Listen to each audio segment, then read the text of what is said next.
The next one.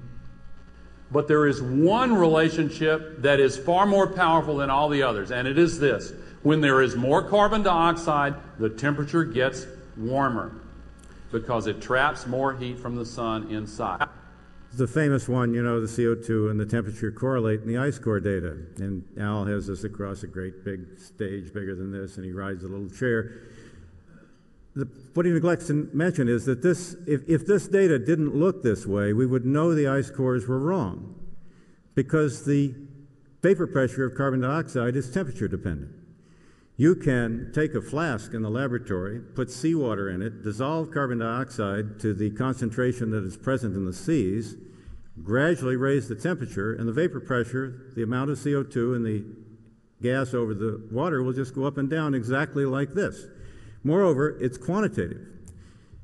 In this bar graph, you see on the left the amount of temperature change correlated with 30% rise in CO2 average over all the ice core data. The second graph, the second bar, is that estimated by Ravel and Seuss as to what would happen if it were just vapor pressure dependent. The third is the actual experimental data from a flask of that sort. The CO2 goes up and down because it's temperature dependent. It has to, because of equilibrium thermodynamics. Al essentially is saying the equivalent of accidents cause speeding. And this one? This is the range that would be expected over the last 60 years. But the scientists who specialize in global warming have computer models that long ago predicted this range of temperature increase. Now I'll show you recently released the actual ocean temperatures. This one's my favorite. Play it again and stop it. This is the range that would be expected over the last 60 years. But the scientists who specialize in global warming have computer models that long ago predicted this range of temperature increase. That's the computer model predicted temperature range. Look closely. He did label the axis on this one. His computer model predictions began in 1938. Now, unless Big Al invented the computer before he was born and didn't share it with anybody but climate modelers for the next 20 years, this isn't true. And of course it's not. The whole thing is a fabrication. There are no such computer models. Next. We have seen in the last couple of years a lot of big hurricanes. Hurricane Jeannie and Francis and Ivan were among them. And of course the consequences were so horrendous. There are no words to describe it. And as many of the speakers will point out, there's no correlation between the hurricanes and the hurricane frequency and intensity has not increased during the period that man is producing hydrocarbons. Next. That's why the citizens of these Pacific nations have all had to evacuate to New Zealand. This is because they've been flooded off their Pacific islands by the 3-inch increase in sea level over the last 50 years. There are a lot of vectors for infectious diseases that are worrisome to us that are also expanding their range, not only mosquitoes, but all of these others as well. Well, this is false. We don't need to go into each one, but the mosquitoes are interesting because Al Gore is a promoter of mosquitoes. He has been a very strong advocate of the continuation of the ban of DDT, which keeps 500 million people sick and kills 2 or 3 million children every year. This one. Overall, species loss is now occurring at a rate 1,000 times greater than the natural background rate. Notice the species that are disappearing, the woolly mammoth.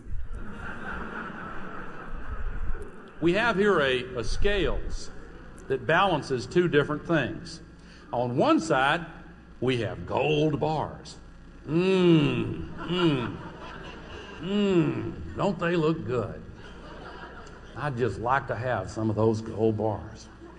On the other side of the scales, the entire planet. Now these gold bars, we're getting a little closer to the subject. I think Indiana Jones put it very well. One of his sidekicks says, "Why are they doing this, Indiana?" Indiana says, "Fortune and glory, kid, fortune and glory." And that's what Al Gore has gotten for his efforts, fortune and glory. A pile of gold bars that this guy has made by these statements that we've gone before, you wouldn't be able to see Al for the gold bars. And then the last thing, I've given you a list of that little petition. We got into this in an odd way because we wrote an editorial in the Wall Street Journal invited during the Kyoto meetings, and were astonished when the enviros read us out of the human race.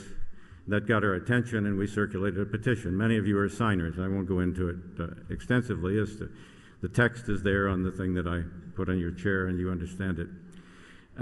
This petition, in which has been signed by over 31,000 Americans with university degrees in science, 9,000 PhDs, does not purport in any way to determine scientific truth. Scientific truth is not determined by polling. Human opinions cannot change natural truth. Scientists just seek natural truth. Their opinions are irrelevant. And oftentimes, many times in history, one man has been right about the science and all the rest wrong. There's no effort to determine what the truth is by polling. Our goal was solely to show that the consensus that Al Gore has been claiming for the last decade, saying that virtually all scientists agree with him except Richard Lindzen, whom they always bring out as the last skeptic, is not true, that he has a lot of allies. It includes a couple of thousand people who could be said to be in climate science. Most of them are not climatologists. Climatology is a relatively small field. But again, as Professor Lindzen told us, this field is failing. It's in trouble because too many of the people in that field have succumbed to the search for fortune and glory, grants and notoriety, and too few are among the principled people that are here today and elsewhere that have been held to their science. So it's completely appropriate when a small field of science is hijacked by politics. It's very appropriate for tens of thousands of physicists and chemists and astronomers and mathematicians to come to the rescue of that small field, to support the men who are still principled and to oppose those who are not. So it is correct, this petition contains mostly, or to a large extent, scientists from other fields. What's at stake? There are several things at stake. This description by Al Gore it's silly. It's just silly. It's not science. And the IPCC isn't any better. It's the same thing with more window dressing. And first, they wish to tax and ration our energy. And if there's one thing you can control human beings more effectively with than controlling their banking, you can control their energy. We've seen what can be done with banking. As the United States shipped more and more of its industry abroad, as we produced less and less energy, we had to import these things, and we traded our goods for the energy we needed abroad. Then we started to run out of things to trade, so we got a huge trade deficit, and we funded that with debt. And now we all see where that has gotten us. They won't take our debt anymore. Sometimes I say the end of this is outsourcing. To finish the outsourcing, we need to have the Chinese make our money. If they print our money, they can pay themselves and send us the goods. It's simple.